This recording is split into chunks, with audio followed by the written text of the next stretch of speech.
여러분 안녕하세요. 신라의 한 가난한 집신 장수의 기막힌 이야기입니다. 신라 제30대 문무왕이 나라를 다스리던 시절이었습니다.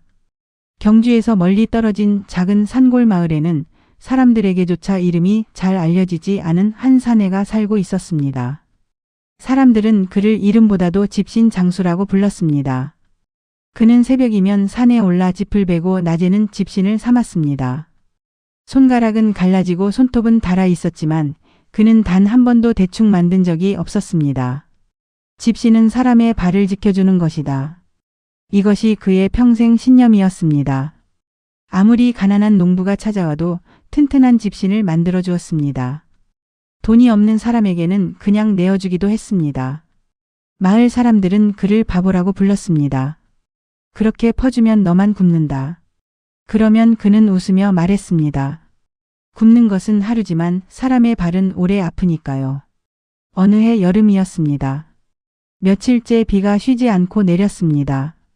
산길은 진흙탕이 되었고 장터에는 사람들의 발길이 끊겼습니다.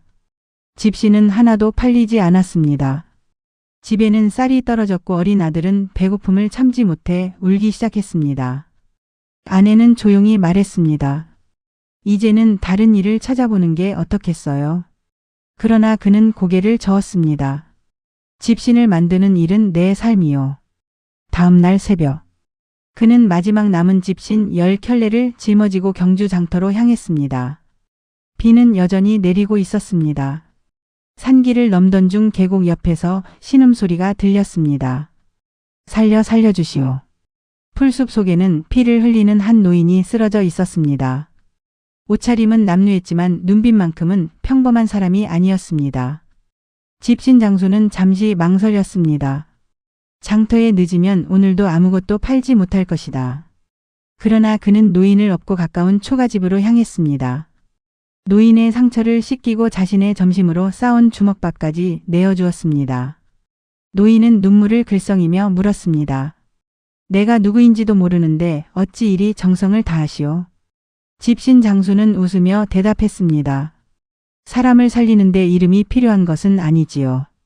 노인은 아무 말 없이 그를 바라보았습니다. 며칠 뒤 노인은 몸을 회복하고 길을 떠나며 낡은 나무패 하나를 건넸습니다. 언젠가 큰 어려움이 생기면 이 패를 경주 남문의 늙은 문지기에게 보여주시오.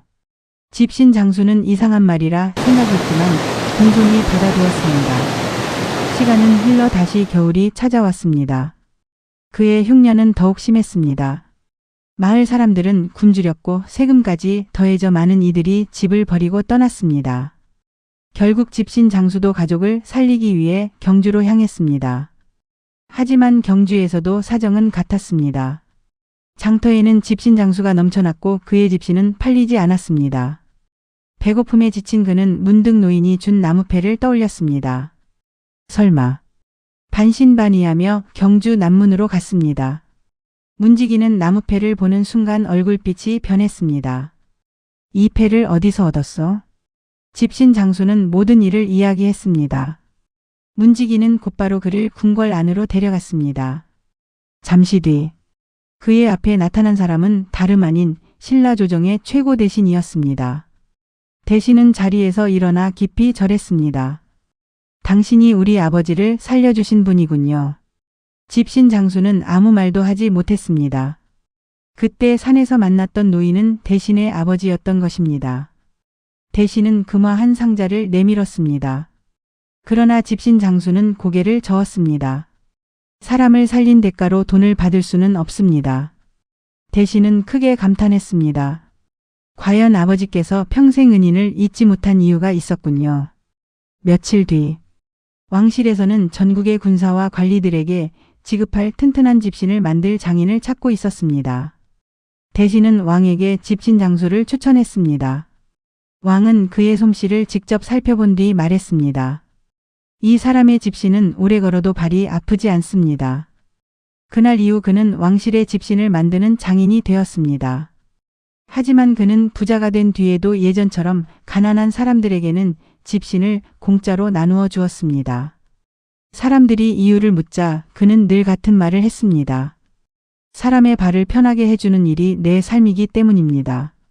세월이 흐르자 사람들은 그의 이름은 잊어버렸지만 그의 이야기는 오래도록 장터에서 장터로 전해졌습니다. 착한 마음은 언젠가 반드시 돌아온다. 노인들은 이 말을 아이들에게 들려주며 잠들기 전 옛 이야기처럼 전했다고 합니다. 그리고 지금도 경주의 오래된 장터를 걷다 보면 비 오는 날, 낡은 집신을 고쳐 신겨주던 이름 없는 장수의 이야기를 기억하는 사람이 어딘가에는 남아 있다고 전해집니다.